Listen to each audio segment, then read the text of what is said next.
ಪಟ್ಟಣದ ತಿಪ್ಟೂರು ರಸ್ತೆಯ ಪ್ರಥಮ ದರ್ಜೆ ಕಾಲೇಜ್ ಮುಂಭಾಗ ಸಾರ್ವಜನಿಕರು ರಸ್ತೆ ಗುಂಡಿ ಮುಚ್ಚಲು 20 ರೂಪಾಯಿ ಕೊಡಿ ಎಂದು ಬೇಡುವ ಪರಿಸ್ಥಿತಿ ಬಂದಿದೆ. ರಸ್ತೆಗಳು ಗುಂಡಿಗಳು ಆಗಿದ್ದು ಸಾರ್ವಜನಿಕರು ಓಡಾಡಲು ತೊಂದರೆಯಾಗಿದೆ.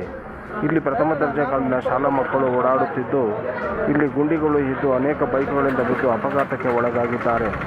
ಸಾರ್ವಜನಿಕರು ಎಷ್ಟೇ ಅರ್ಜಿಗಳನ್ನು ನೀಡಿದರೂ ಸಹ ಗುಂಡಿ ಮುಚ್ಚುವ ಕೆಲಸ ಸರ್ಕಾರಿ ಅಧಿಕಾರಿಗಳು ಮಾಡಿಲ್ಲ ಎಂದು ಸಾರ್ವಜನಿಕರೇ 20 ರು ವಸೂಲಿ ಮಾಡಿ ರಸ್ತೆ ಗುಂಡಿ ಮುಚ್ಚುವ ಕಾರ್ಯಕ್ಕೆ ಕೈಗೊಂಡಿದ್ದಾರೆ.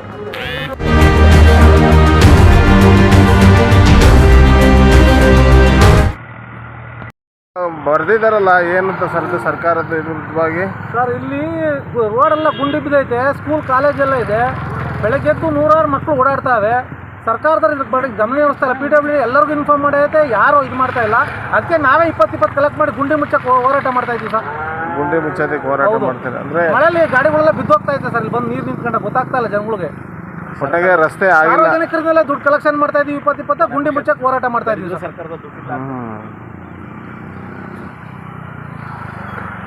ಏನು ಸರ್ ಇದು? ಇಲ್ಲ, ನಮ್ಮದು ಇಲ್ಲೇ ತುರುವೇಕೆರೆ ಪಕ್ಕ ಹಳ್ಳಿಕೆರೆ ಶಿವಕುಮಾರ ಸ್ವಾಮಿ ಅಂತ ಈ ದಾರಿಲಿ ಹೋಗ್ತಾ ಇದ್ದು ಇಲ್ಲೊಂದು ವಿಶೇಷವಾದ ಒಂದು ಸೂಚನಾ ಫಲಕ ಕಾಣಿಸ್ತಿತ್ತು.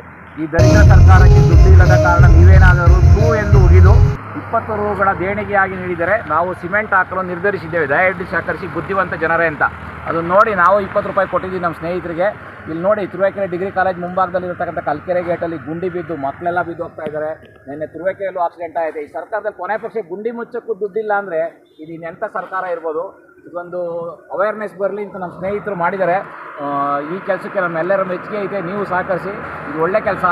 ಕೊನೆ ಪಕ್ಷ ಗುಂಡಿ ಮುಚ್ಚಕ್ಕೂ ನಮ್ಮ ಸರ್ಕಾರದ ದುಡ್ಡಿಲ್ಲ ಅಂತಂದರೆ ಸರ್ಕಾರ ಇನ್ನೇನು ನಡೆಸ್ತಾರೆ? ಬೇಕಾಗಿರೋದೇ ಇದು.